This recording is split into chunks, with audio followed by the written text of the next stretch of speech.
მოყვა ავტოკატასტროფაში, გადაირბინა გზაზე და დაეჯახა მანქანა. 2 თვე ნახევარი ვიყავით კომაში.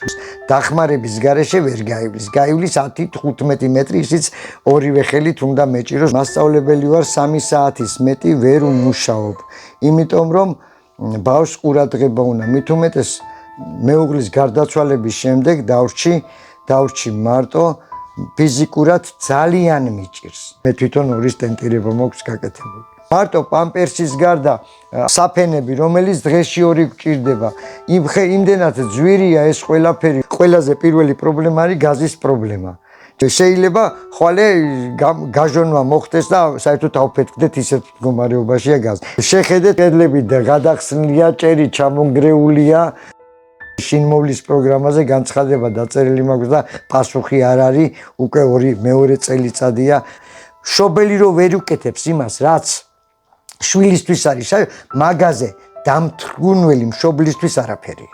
მიმართავ ყველას, ვისაც შეუძლია რომ დახმარება გაწიოს, გაგვიწიოს დახმარება.